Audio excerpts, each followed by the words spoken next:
เอาหน้าป่าไปมาน้ำเจอเหมือนน้องชายน้องยิงเขาซึ่งnày nơi tayเขาnày họมีน้ำnàyอีกลุยปารังเสืออันมาหาขินการเลี้ยงต้องยอมชายแลนเมืองไทยที่เมื่อสายตาขี้เล็กไหนพี่น้องไตเขากูเฮินกูก็ขอเขาลอยกูเฮินสิครับมาส่งค่ะทั้งสิ้น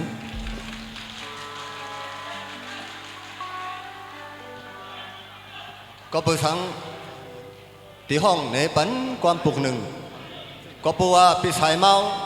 เลยหดถึงมาเที่ยงตีเมืองอกหักเล่นี่ที่มากปันความปลุกเนี่ยอัมยุมหูเจอนางหญิงตัวพ่อมือเนี่ยตัวพ่ออาโลตัวสั่งลาวันไหน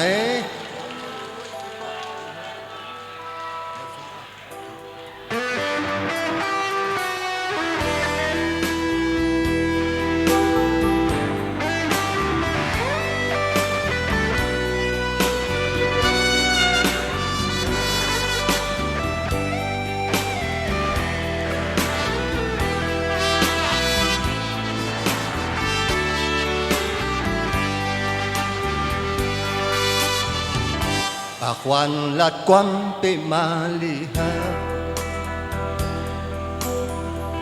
มักตาส่องยิ้มตัวก็ลีฮาแต่ว่าใจต่างนั้นมันที่มีจมูกไปทบพบยามยาที่ลามยาmặc hồ trời con dương dương nắng nàng để hôm dù kháng có yếm hà dù cô lấy thuốc xâm quan bệt lên nắng dương su âm hắt hắc phụ dương dương nắng su hong lệ hắc cỏ nừng dù hưng sầm mơจอมก่อนหนึ่งปล่อยเป็ดปีเฮาผู้ชายเฮาไหนเป็นความเล่นสู่ฮัดฮักยาวออกก้นจึงหนึ่งสู่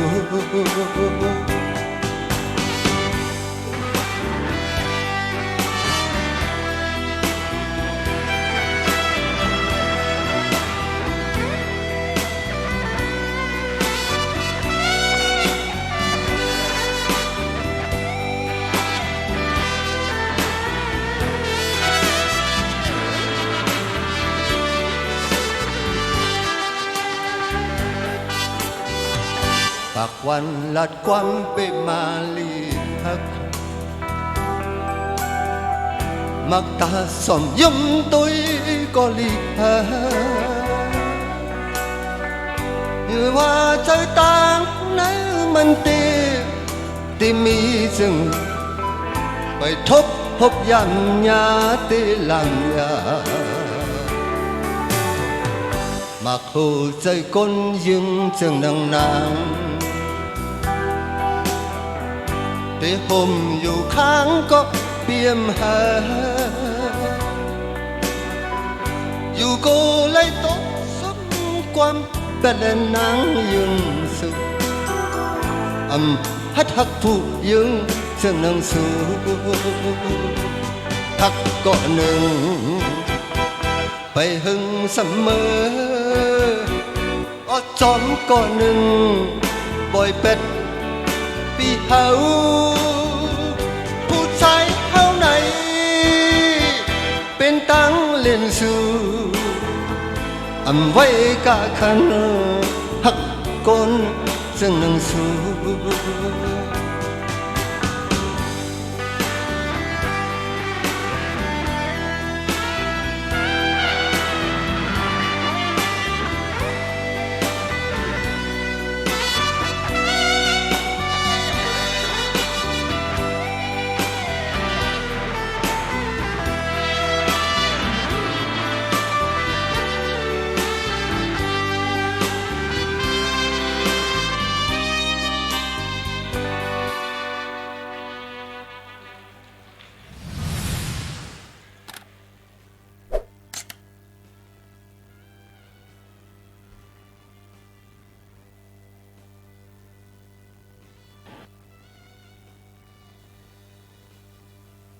เมืองสูงค่ะพี่น้องนะขาใจเสียงหัวน้ำสายเว้งตะคิเล็กค่ะนะก็ทบยากันก็อันนี้ช่องยูทูบหัวน้ำสายสตูดิโอค่ะนะนี่ก็นะเมื่อนี้เอามาทบยากันก็เมียนพวงโควิดที่ข้าวแห้งหรอนะข่าวว่าเหตุการณ์นี่แหละมาด้วยข้อมูลเก่านะครับมาด้วยข้อมูลเก่าเขาความนะความผีสายเมานะความปีโกใจนั่งยิงนะในคาไล่จันมิกสิ่งไว้เนาะไล่จันไล่จันไล่เฮ็ดเอาในก็ปีมันก็ต้องนะเสียงเป็นนี่ค่ะเสียงจำตัวเสียงอินค่ะนะคะเช็คเสียงอินกันนะ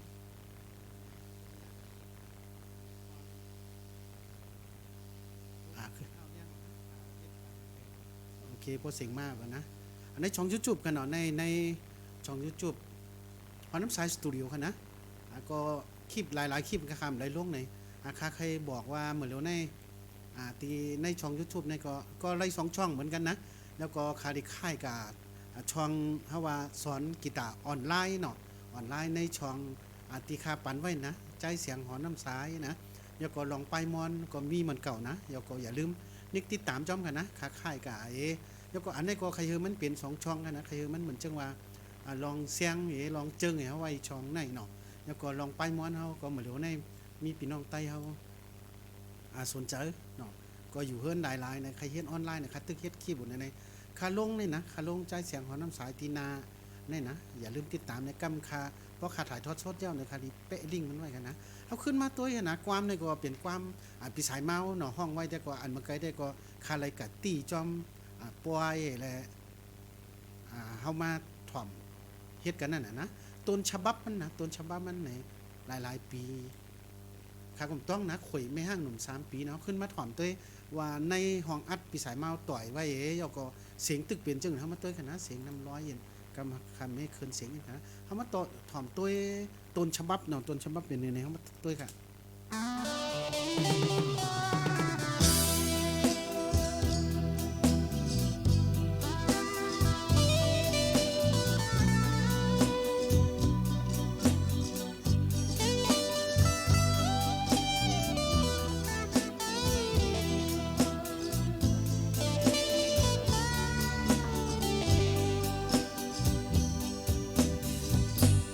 วันลัดความเปมาลีฮามักตาส่องยุ่มโดยก็ลีฮาแต่ว่าใจตังนั้นมันดีที่มีจึงไปทบพบยามญาติลายามักหูเจอคนยึงจึงนานที่โฮมอยู่ข้างก็ใจมหาอยู่ก็เลยตกสมความเป็นแหล่งนางอยู่นะเขามาถ่อมตัวว่าปีสายเมานะตามตัวไห้ในกีตาร์เนาะกีตาร์นั่นก็เป็นปีสายเมาไห้นะเสียงนะถ่อมด้วยเสียงในขิงนั่นนี่มัน10 ปีปลายกันนะเขาขึ้นมาตัวกูปอกที่ก็คาริจันมิกสิ่งเนาะจันมิกสิ่งนั่นก็เครื่องมือเขาแต่ก็มันซ้ำมันคึดมาว่าปลักอินอันเป็นใจแต่ก็มันก็ซ้ำเหมือนใจเดินนั่นน่ะนะเขามาถ่อมด้วยเสียงพี่สายมาหลายๆเนาะเขาถ่อมด้วยปากวันลัดความเปมาลีฮามักตาส่อมยุ่มโดยก็ลีฮาแต่ว่าใจตังนั้นมันดีที่มีจึงไปทบพบยามญาติลามยาอันนี้นะเสียงพี่สายมาห้องไว้ก็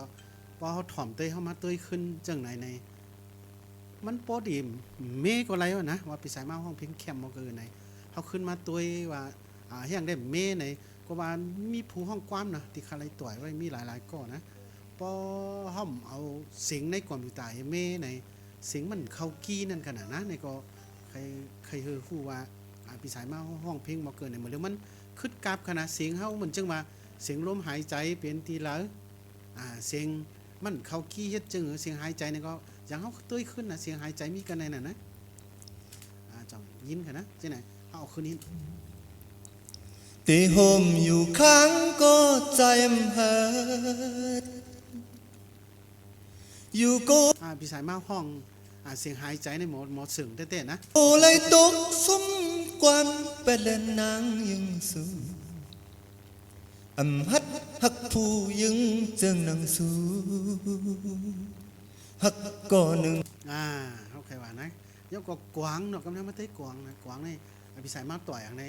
ขิงนั่นคำไว้สตีนะเรียบดีเปลี่ยนถ่อมเต้กวางนะ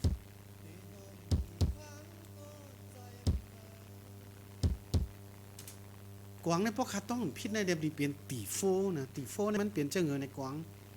กวางในก็เป็นใจกวางในกวางเต้ค่ะนะกวางเต้ยก็มันมีเอาแม่กมันเหมือนถ้าว่ากูปอกเต้ก็มันมีอันตีเด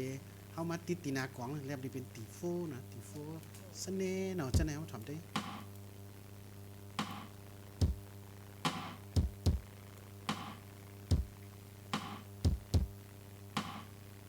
เบสอันนี้เป็นกีตาร์เต้กันนะกีตาร์เต้นะกูปอกสิ่งกีตาร์ลิตัมเอาในคีย์บอร์ดนะคีย์บอร์ดก็เรียบดีเป็นเพราะคัดต้องพิจารณาเมื่อไห้ได้คำหันนะเมื่อคัดจันก็เอา data ที่ไหนมากเกินนะจ่าหันเรียบดีเป็นใจเหลืองคำเนาะใจเหลืองคำโฮมฮักเย็นนะน้องป้าเนาะที่คุณยิงอะในก็ยำต่อยจอมปีสายเมายำอยู่มานะอย่าก็นั่งมีมันใจนะผู้ห้องกว้างเหมือนเดียวนั่งสีหนุ่มเนาะอันนี้กีตาร์นะเขามาเตยกีตาร์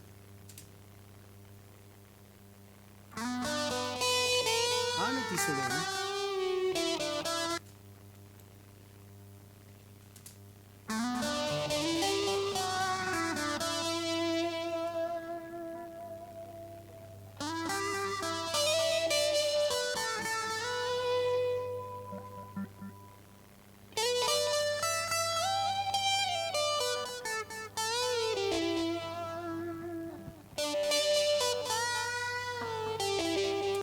ในปีสายเมาตามตัวไห้นะเสียงกีตาร์นี่ที่ไหนนะหลายวันเนาะหลายวัน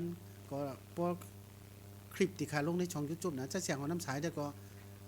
ปลุกอันตั้งป่นกว่าที่ว่างอันเขาหนีลงไปม้อนกันเนาะก็ดีเป็นที่โคไม้ปังลงนะมันไกลแต่ก็ขาว่างโนดใน Facebook นั่นคือพอจุ่มไปม้อนน่ะมันก็มีหลายๆก้อนนะพี่น้องไต้เฮาเนาะถามมาแล้วก็หนีมาก็จมเนาะมันไกลก็ถามมาแล้วดีเป็นใจเลี้ยงหนุ่มนะครับนั่นก็จมเต้ๆไหนนะว่าพี่แสงเนปันลองให้ติจ้ากีตาร์เงาขำปื้นนะติเจ้าเฮาว่ามื้อในวันที่28นะเดือน4 2020เนาะพองตึกโควิดตึกเฮาแห้งนะอยู่ที่แล้วนี่ก็นะคำมาในคดีเจอเงาขำปื้นเจอให้กีตาร์นะเฮาว่าเจอให้กีตาร์คดีใครเฮ็ดคลิปไว้นะใครเฮ็ดคลิปไว้คดีปล่อยในช่อง YouTube ใจเสียงหอนน้ำสายนี่ค่ะนะสั่งพี่น้องเขามีลูกมีหลานนั่นก็ใจก็ใจเสียก็เจกันนะว่ามันเลยเสียเงินค่ะนะเขาโหลดเดี๋ยวก็ตัวแล้วก็ถ้าว่าปาด1คลิปบ้านนั่นก็ปาด2คลิปบ้านนั่นก็ปฏิญาณก็ปาดใน1คลิปนะอย่าลืมติดตามนะอย่าโกเตยเจอเตยในช่องเสียงหอนน้ำสายนี่ก็นะถ้าว่าใครแยกช่องนะแยกช่องนั้นเป็นจึงในใครเฮอป้ายม้วนเขาอยู่ตีนึงเนาะใครเฮอลองถ้าว่าพิงทุ่งเก่าพิงทุ่งใหม่นะใครเฮอก้นเตยมันดินไรซับสวนนั่นน่ะนะอันในอันช่องหอนน้ำสายสตูดิโอแต่ก็มันโลเลกันนั่นขนาดนะครับเข้าใจเขาแยกกันนะก็อย่าลืมติดตามนะผักช่องไว้ค่ะขึ้นมาในหอนน้ำสายสตูดิโอได้ป้อมลงขี้บังในนั่นน่ะนะก็มาบอกมากล่าวว่าพี่น้องเขาก็ใครเฮอกันติดตามในช่องใจเสียงหอนน้ำสายในขนาดนะขึ้นมาตัวเองกันนะแบบกำลังมีขวดทางเทียงในขวดอันนี้กีตาร์กัน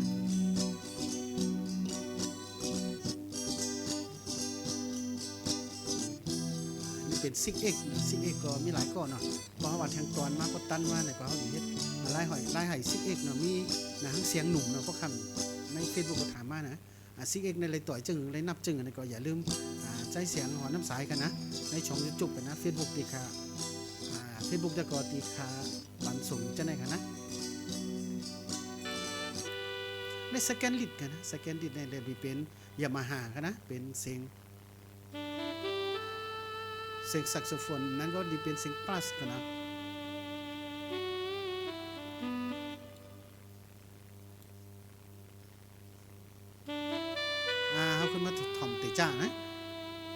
ข้อมูลมันกันนะเฮาเอามาเนกันว่ามือคาไลมิกความมีห้างหนุ่ม3 ปีแต่ก่อนนะมันเป็น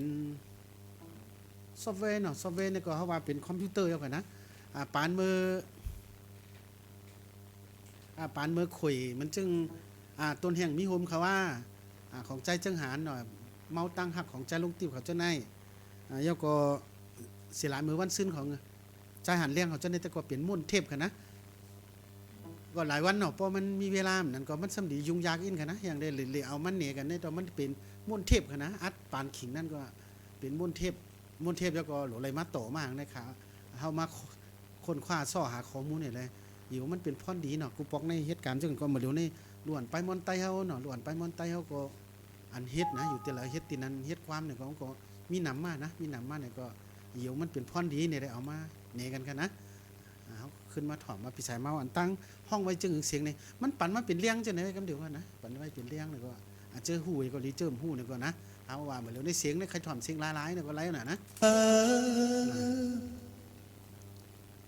แต่ว่าใจตั้งนั้นมันตีมีจึงไปทบหบยามญาติลามยามักหูเจอคนยึงจึงนางนาตีห่มอยู่ข้างก็ใจมหาอยู่ก็เลยตกสมความเป็นและนางยังสูฮัดฮักผู้ยึงจึงนางสูฮักก็หนึ่งไปหึงเสมอจอมก็หนึ่งปล่อยเป็ดปีเฮาผู้ใจเฮาไหนเป็นตังเล่นสู่ไว้กะคันฮักกนเจนนังสูนี่เป็นความดีกูใจนั่งยิ่งนะค่ะอะไรเฮาว่าเราอยู่เฮือนเนี่ยมาขึ้นมาตัวว่าเฮามาตัวไหนเพราะเฮาขึ้นตัวอันเก่ามันเนี่ยเฮาฮู้กันนะว่ากูบ่เข้าใจอย่างสูงในเมื่อเดี๋ยวเฮาขึ้นมาถอมมามันขึ้นกราบมามีปลั๊กอินให้หลายๆวันขัดตันเนี่ยก็มันปลั๊กอินออกมาเมื่อเดี๋ยวนั่นน่ะนะเสียงนั่นคือพอดีจืนขึ้นนั่นคือพอดีใสขึ้นเนี่ยนะเฮาไว้เป็นในไปมอนเฮากูปอกได้หาตัวหยาบกันนะแห้งได้แนวมันก็มันจังว่าปิงหยาบเหี่ยวในเนาะมันง่ายกันนะเขาจำเบิ่นไรนั่นน่ะนะเมื่อเดี๋ยวในได้คันเลือกซ้ำอะไรหาข้อมูลอันเก่าไอ้มันเนล้วนไปมอนเฮาเนาะล้วนไปมอนเฮาสังป้าใจก็เดี๋ยวมันเปลี่ยนพรดีอิดอ่อนนึงนะก็เฮ็ดจังหือกูปองในความในเฮ็ดจังหือนั่นน่ะนะก็เอามาตอนกันนะก็อย่าลืมกันนะติดตามในช่อง YouTube อันใหม่ค่ะนะใจเสียงหัวน้ำสายในคาริเป้ลิงไว้นะกับคาริว่างลิงไว้นะก็เฮาว่าใครเฮ็ด3 ช่อง 2-3 ช่องนะอันตั้งดีกว่าช่องใหม่ๆอันใครเฮ็ดแต่ก็มันยาแฮกเนาะเป็นห้องในแฮกเกอร์เนาะแฮกเกอร์ลักกายอย่ามาเฮ็ดช่องไหนนี่ก็ซ้ำมันโลเลสุนสานกันเนี่ยนะคะใครลองเฮ็ดความเนี่ยลองสอนกีตาร์นะคะไว้แทงช่องนึงนะแล้วก็ลองเสียงลองเสือหน้าลองมอนเซอร์เนี่ยก็คาริไว้ที่หอน้ำสายสตูดิโอนะคะนะก็อย่าลืมติดตามช่องค่ะนะก็ตอนรื่นสุดได้เนี่ยก็มาตักมาตายกันเนาะเจออันอยู่ในหอน้ำสายสตูดิโอแต่ก็ไล่ลงคลิปอันหึงเงาเนี่ยเลยคำมาบอกมากล่าวนะพอตอนรื่นสุดเนี่ยก็ย้อนให้พี่น้องเขาขึ้นใหญ่มาสูงเสร็จกำกะมาสูงค่าสูง